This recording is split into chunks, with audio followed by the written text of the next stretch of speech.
नमस्कार दोस्तों, आज फिर आपका स्वागत है क्राउन इमिग्रेशन के यूट्यूब चैनल पर। तो आई थिंक सो 1-2 दिन पहले ही मैंने एक वीडियो डाली थी SOWP spouse open work permit के बारे में, स्पेशली कनाडा की। क्राउन इमिग्रेशन को फैमिली रीयूनियन या स्पाउस केसेस में काफ़ी टेक्निकल नॉलेज है। अगर आपने वो वीडियो अभी तक नहीं देखी है तो आप हमारे चैनल पर जाकर उस वीडियो को भी वॉच कर सकते हैं। वो वीडियो उन बच्चों के लिए स्पेशली डेडिकेटेड है, किन बच्चों के लिए जिन्होंने अपना ये स्पाउस वीज़ा अप्लाई करना है, स्पेशली कनाडा का या अनदर कंट्रीज़ का। उसको अप्लाई करने से पहले क्या क्या प्रिकॉशंस लेने हैं आपने, वो उस वीडियो के अंदर मैंने कम्प्लीटली एक्सप्लेन किया हुआ है। इवन स्पाउस केसेस से रिलेटेड मेरे चैनल के ऊपर बहुत सारी वीडियोज़ हैं। बहुत सारी वीडियोज़ के अंदर मैंने प्रिकॉशंस बताए हुए हैं उन स्पेसिफिक कंट्री में जब आपने अपना स्पाउस वीज़ा अप्लाई करना है तो क्या क्या प्रिकॉशंस लेने हैं, वो उनको भी आप वहाँ जाकर देख सकते हैं। जो अभी मैंने वीडियो डाली थी SOWP की, स्पाउस ओपन वर्क परमिट की, तो उसके अंदर मैंने एक आपके साथ प्रॉमिस किया था कि मैं अपनी नेक्स्ट वीडियो के अंदर वो जजमेंट लेकर आऊँगा। ऐसी नंबर ऑफ़ जजमेंट हैं वहाँ की फेडरल कोर्ट की जो स्पाउस के फेवर में हैं, जिनके साथ यहाँ पर पार्शियलिटी होती है, जिनका वीज़ा रिफ्यूज़ होता है, साथ में उनके ऊपर बैन लगता है। तो उस जजमेंट को आप अगर इस वीडियो में सुनेंगे तो आपको आइडिया हो जाएगा कि अगर आपके साथ इनजस्टिस हुआ है तो आप अपना जो स्पाउस का वीज़ा है थ्रू फेडरल कोड भी ले सकते हैं। बट डिपेंड है कि आपने अपना केस किस वे से रिप्रेजेंट किया है। मार्केट के अंदर वीज़ा अप्लाई करने वाले लाखों कंसल्टेंट मिल सकते हैं, बट टेक्निकल जिसने आपका स्पाउस वीज़ा अप्लाई करना है वो होना बहुत इम्पोर्टेंट है। टेक्निकल पर्सन क्या प्रिकॉशंस लेता है वो मैंने पिछली वाली वीडियो में बताया है। उस वीडियो का लिंक भी मैंने अपने डिस्क्रिप्शन बॉक्स में लगा दिया है। अगर आपने वो वीडियो नहीं देखी है तो मेरे डिस्क्रिप्शन बॉक्स में जाकर उस वीडियो को भी देख सकते हैं। तो जो मैं जजमेंट पढ़ूंगा, जजमेंट पढ़ने के बाद आपको आइडिया हो जाएगा। बच्चे ने 3 बार रिफ्यूज़्ड है, रिफ्यूज़ के बाद 5 साल का बैन लगा दिया है। बैन के बाद फिर वो फेडरल कोर्ट में गया है, तो वहाँ की फिर फेडरल कोर्ट ने उससे फेवर में डिसीज़न दिया है। वो फेवर में डिसीज़न है, उसको हम पढ़ के भी बताएंगे। तो ये ऐसे ही है, मैंने उस वीडियो में भी डिस्कस किया था। आपके ऊपर जब ब्लेम लग जाता है तो आपको उसकी जस्टिफिकेशंस के लिए टाइम लगता है। चाहे इंडिया की कोर्ट्स देख लें, चाहे फॉरेन की कोर्ट लिख दी। अगर आपको एक बारी किसी ने कोई ब्लेम लगा दिया तो आपको अपनी जस्टिफिकेशंस के लिए कोर्ट कचहरी में तो जाना पड़ेगा। वहाँ पे नंबर ऑफ पेंडेंसी पड़ी हुई है। तो जब तक आपका केस आएगा, जज सुनेगा आपकी भी और दूसरी का पार्टी की भी, तो उसके बाद ही उसने डिसीजन देना है। हेयरिंग पे हेयरिंग पड़ती है, तो वहाँ पर भी यही सिस्टम है। तो लेकिन वहाँ पर थोड़ा फास्ट है कंपेरेटिवली इंडिया को अगर आप लेकर चलते हैं। तो मैं पढ़ के बताऊंगा।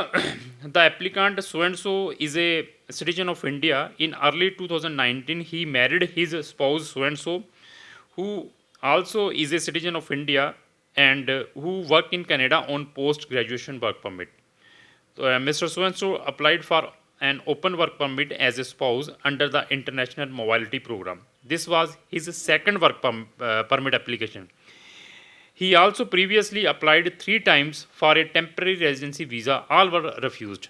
तो इसके अंदर बता दिया है कि उसकी अप्लाई किया था अपना ओपन वर्क परमिट, उसकी जो स्पाउस है वो वहाँ पर ही वर्क परमिट के ऊपर है। 3 टाइम रिफ्यूज हुआ है। उसके बाद क्या, the applicant most recently application bar refused after visa officer interviewed the applicant and his spouse at the high commission of Canada in New Delhi.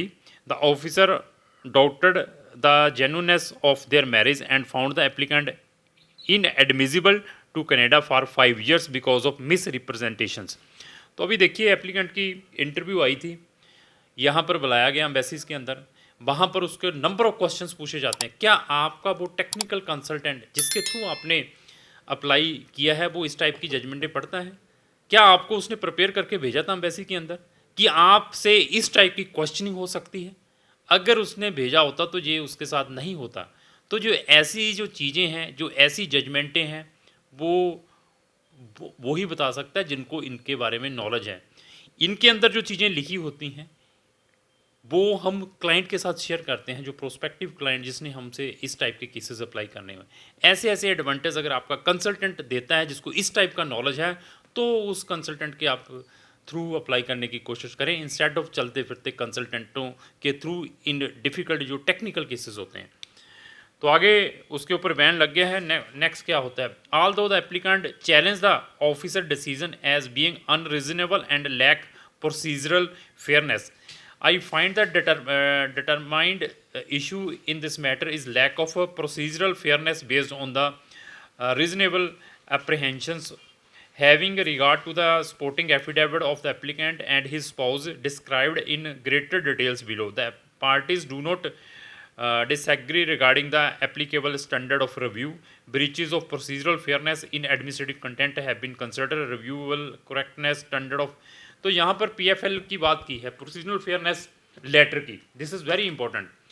When ever कोई भी एम्बेसी आपके ऊपर जब बैन करना होता है तो they are giving the opportunities to the applicant. तो अपॉर्चुनिटीज़ में वो यही कहती है कि आपने ये चीज़ों का रॉन्ग आंसर दिया है, जहां आपने ये फेक डॉक्यूमेंट लगाए हैं, हम अभी आपका वीज़ा भी रिफ्यूज़ करेंगे और आपके ऊपर बैन भी करेंगे। अगर आप इसके ऊपर कुछ कहना चाहते हैं तो आप हमें 10 दिन या 30 दिन के अंदर उसकी प्रॉपर रिप्रेजेंटेशन भेजें। और एप्लीकेंट के साथ ये जो PFL लेटर है वो भी प्रोवाइड नहीं किया गया था। That is the strong point in this case. तो उसके बाद फिर क्या हुआ है next, in the support of a judicial review application, the applicant and his spouse each submitted an affidavit that about the transpired the hearing before the court having regard of the applicable principal concern so and so। इसमें मज़े वाली बात बताएंगे क्या है। उसमें बताया in addition to interview notes, अभी इंटरव्यू नोट, इंटरव्यू में क्या क्या पूछा गया था उसके बारे में डिस्कस करेंगे। ऐसे ऐसे क्वेश्चंस हैं और हम बच्चे के कैप्स नोट निकलवाते हैं। निकलवाने के बाद वहाँ पर क्या क्वेश्चंस पूछे जाते हैं, उसमें आपने आंसर क्या दिए हैं, उनको भी इन कोर्ट्स के अंदर प्रोड्यूस किया जाता है। और ऐसी चीज़ों को हम अपने प्रोस्पेक्टिव जिसने अप्लाई करना होता है उसके साथ भी शेयर करते हैं। तो अभी reflecting his answer, mister so and so alleged that the interpreted he brought to the interview was told to leave before it begins। ठीक है, the interview was conducted in Hindi not in Punjabi as stated in the global case management system, जो GCMS note जिसको कहते हैं, हम caps भी कहते हैं, उसके अंदर note part of reason decision the interview cut him off before he could complete some of his answer. The interview told him to speak slowly but then said that he was taking a too long answer. Interview was rude, ये भी देखो interview was rude, क्योंकि ऐसा जो behaviour है embassies की, बहुत सारी कंप्लेंट हैं कैनेडियन एम्बेसीज की कि जो बंदा इंटरव्यू लेता है वो बहुत ही र्यूडली डिस्कस करता है एप्लीकेंट के साथ। ऐसी ऐसी चीज़ों को भी कोट किया हुआ है और ऐसी ऐसी जो जजमेंटें हैं, हम जो न्यू केस लगाते हैं उसके अंदर भी कोट करते हैं कि ऐसे ऐसे केसेस के ऊपर ऐसा ही चीज़ इंटरव्यू ऑफिसर ने की हुई है, तो इनका तो डेली का काम यही है कि लोगों को हरास करना है। तो ये भी चीज़ें उसके अंदर कोट की है जब हम कोर्ट के अंदर भी केस डालते हैं।